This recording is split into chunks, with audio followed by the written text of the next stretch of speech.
Hello, church family, and today we're going to be in James chapter 3, verses 1 through 12. How dangerous can our words be? Pretty dangerous. I mean, most of us would agree some of the worst pain that we've ever felt in our life is receiving a word or a message or receiving information from what someone has said about you to someone else. Or maybe someone just directly came up and told you how they felt, not out of truth and love, but from a place of just they wanted to get at you, right? It can hurt, causes a lot of pain. And James, in the context of church, in the context of a community of believers, because that's what the book of James is written to, is a community of believers, he puts what we say and how we say something, who we say it to, at a great importance. He takes this very, very seriously.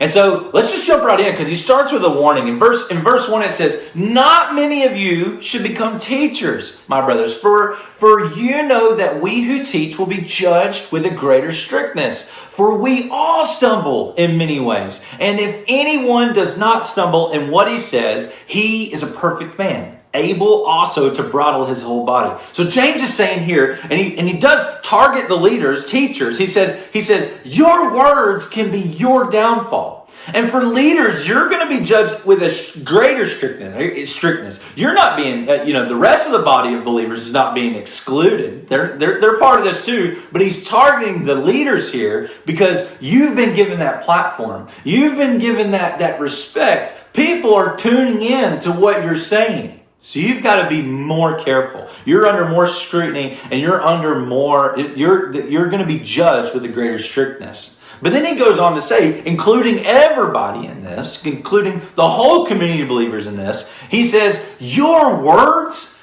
what you say and how you say it and who you say it to, guides every other part of your life. So James here, throughout this whole section, these 12 verses, he gives a plethora of different examples of how our words can cause pain and destruction, how something small can become pretty great, how our words can be a deadly poison. He gives so many examples over and over and over throughout just these 12 verses to tell us how dangerous it is if we don't guard what we say. James thinks that this is a big deal for him to go on a tear like this, to give so many examples, to give so many points.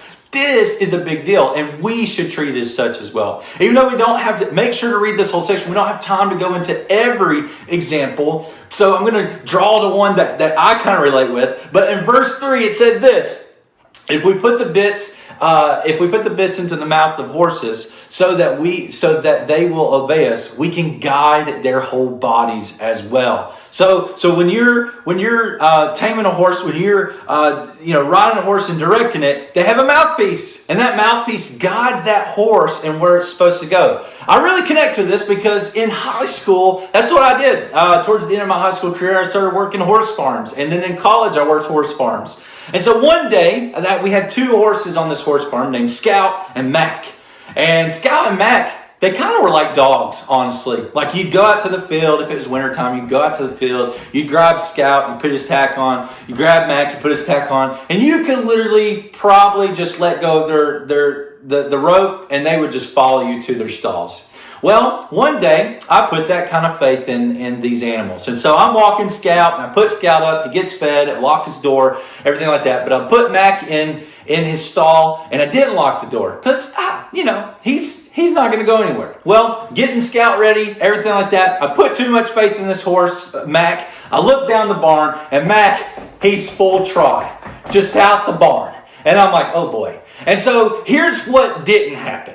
I did not for 1 second think that, you know what, I'm going to run out this barn and I'm going to go tackle that horse. I never thought that because there's no way. I've seen what they can do. These are powerful. They're beasts. They're huge. They can overcome you in all kinds of ways, right? They're very, very powerful creatures. And so what I did is I grabbed Mac's tack, I hit the ATV, got on the ATV, and I took off after Mac. Everybody's taking off after Mac. We get him cornered. And again, I didn't go up and tackle him. I didn't go up and try to do a football move on him. No, the thing I did is got Mac settled, and then I put his tack on. And then I directed him and led him back to the barn and put him up. And I locked the door this time.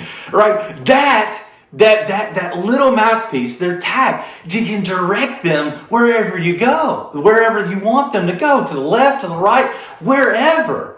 And so that small little piece directs the whole body of that horse. And so James, in these examples, he goes on and on, right? He compares our tongue to a ship rudder, how big ships can be, the vessels can be, how big the sails can be, and how that is the power behind a ship. But just a small little piece on the back of that ship tells that ship where to go.